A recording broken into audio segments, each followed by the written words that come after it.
Guys, तो आज हम कर रहे हैं 7th क्लास की सिविक्स चैप्टर नंबर 1। तो आज हम पढ़ेंगे ओन इक्वालिटी के बारे में। तो सबसे पहले मैं आपको बता दूं कि हम ऑलरेडी 6th क्लास की सिविक्स कर चुके हैं। जिसने नहीं देखी है वो आप जाकर देख सकते हैं प्लेलिस्ट में, या फिर आपको आई बटन में उसका लिंक मिल जाएगा, या फिर एंड स्क्रीन में भी लिंक मिल जाएगा। ठीक है, तो चलिए लेसन स्टार्ट करते हैं। इक्वालिटी इक्वालिटी एक ना मेन फीचर है या की एलिमेंट है किसका? डेमोक्रेसी का। तो चलिए पहले डेमोक्रेसी के बारे में देख लेते हैं। देखिए इंडिया क्या है, ये एक डेमोक्रेटिक कंट्री है।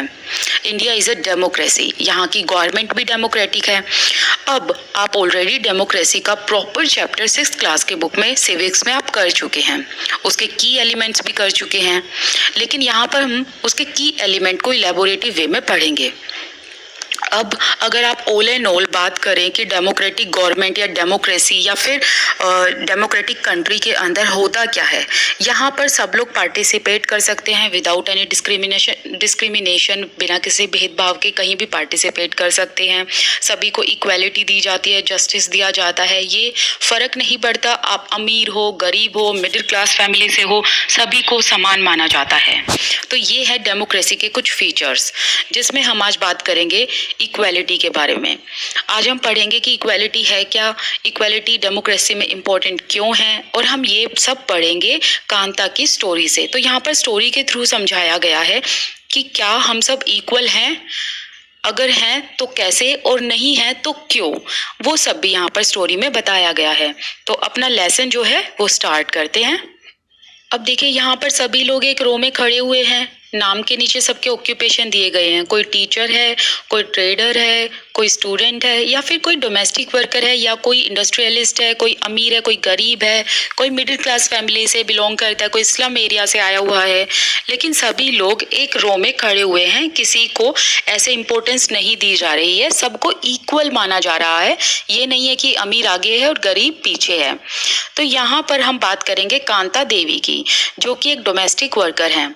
अब सब लोग जब इस रो में समान रूप से खड़े हुए हैं, तो इस बात से कांता देवी कहती हैं अपनी फ्रेंड सुजाता को, कहती हैं कि सुजा, ये कितना अच्छा है कि हमारी कंट्री में वोट देने के लिए सबको इक्वल ट्रीटमेंट भी मिल रही है। सब देखो एक रो में खड़े हुए हैं, यहाँ पर चाहे कोई गरीब हो, अमीर हो, सभी को समान एक समान ट्रीटमेंट दिया जा रहा है। अब यहाँ पर वो कहती हैं कि मैं जिनके घर, जो कि हैं जैन साहेब, उनके घर काम करती हूँ, वो भी इस लाइन में खड़े हुए हैं हमारे साथ। तो देखो हमारी कंट्री में सभी को कितना इक्वल ट्रीटमेंट दिया जाता है। अब इसी बात पर सुजाता अग्री करती है और वो कहती है बिल्कुल सही। अब कांता का नंबर आता है कि वो वोट दें। अब वो वोट देने से पहले यहाँ पर कहती हैं कि मैं उसी कैंडिडेट को वोट दूंगी जिन्होंने प्रॉमिस किया था कि हमारे एरिया में पाइप वाटर आएगा।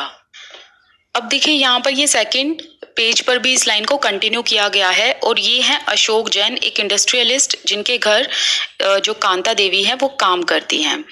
अब यहाँ पर ये दोनों फ्रेंड्स एक दूसरे को जो है गुड बाय करती हैं, और यहाँ पर जब ये घर आती हैं कांता देवी, इनकी डॉटर जो है वो बीमार होती हैं। तो ये अपनी डॉटर को कहती हैं कि मैं शाम तक वापस आ जाऊंगी और हम शाम को हॉस्पिटल चले जाएंगे और तुम बिल्कुल ठीक हो जाओगी। तो यहाँ पर जो कांता है वो कहती हैं कि मेरी जो बेटी है गुड़िया, वो बहुत बीमार है और मुझे साहब के घर पहले काम करने जाना होगा, तभी मैं उनसे कुछ एडवांस मांग सकती हूँ, जिससे मैं अपनी बेटी को कहाँ पर दिखा सकूँ? हॉस्पिटल में।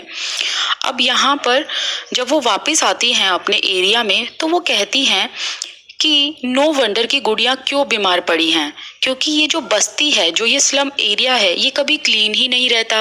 अब बस्ती, स्लम एरिया मतलब जो ऐसी जगह जहाँ पर कूड़ा वगैरह या ड्रेनेज आसपास होता है, वो भी ड्रेनेज कैसा होता है? खुला, वो कवर नहीं होता।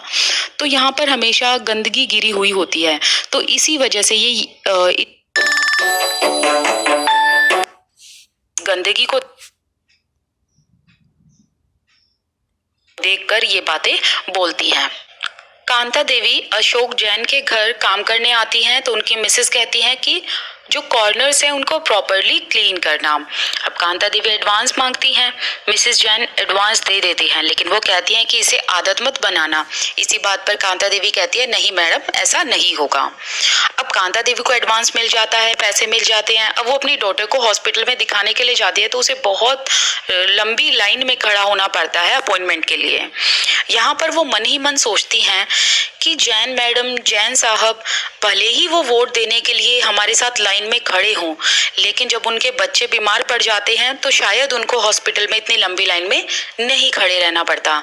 तो यहाँ पर क्वेश्चन उठता है कि क्या सच में इक्वालिटी है? तो वही हम इस चैप्टर में पढ़ेंगे। तो चलिए स्टार्ट करते हैं। इक्वल राइट टू वोट, कि सभी को वोट देने का इक्वल राइट है, समान अधिकार है। जैसा कि हमने पढ़ा कि स्टोरी कहाँ से बिगिन होती है, कांता देवी जो कि एक रो में खड़ी हुई है वोट देने के लिए। वहाँ पर उनके आसपास वेरियस पीपल है, गरीब भी हैं, अमीर भी हैं, इवन दो जिनके यहाँ काम करती है अशोक जैन जो कि बहुत अमीर आदमी हैं, एक इंडस्ट्रियलिस्ट हैं, वो भी उस लाइन में खड़े हुए हैं। अब यहाँ पर हम बात करेंगे डेमोक्रेटिक कंट्री के बारे में। देखिए हमारी जो इंडिया कंट्री है ये एक डेमोक्रेटिक कंट्री है। यहाँ पर सभी एडल्ट्स कौन होंगे? यहाँ पर 18 एंड 18 से अबव, उनको वोट देने का अधिकार है। कोई फर्क नहीं पड़ता कि वो किस रिलीजन से बिलोंग करते हैं, कितना पढ़े हुए हैं, वो क्या करते हैं, उनकी कौन सी कास्ट है, क्या जाति धर्म है, या वो रिच है या पुअर है, ये इससे कोई फर्क नहीं पड़ता। हमारी कंट्री में सभी को इक्वल माना जाता है, सभी को इक्वल अधिकार है वोट देने का। अब ये सब हम ऑलरेडी 6 क्लास की बुक में पढ़ भी चुके हैं। हमने क्या पढ़ा था? Universal adult franchise. इसमें हमने क्या पढ़ा था? हमने पढ़ा था, और यहाँ पर भी लाइन लिखी ही हुई है कि सभी को समान अधिकार है वोट डालने का। इट डजंट मैटर कि उनकी क्या कास्ट है, वो किस रिलीजन से बिलोंग करते हैं, किस धर्म को फॉलो करते हैं, वो रिच हैं, पुअर हैं, सभी को वोट देने का अधिकार है।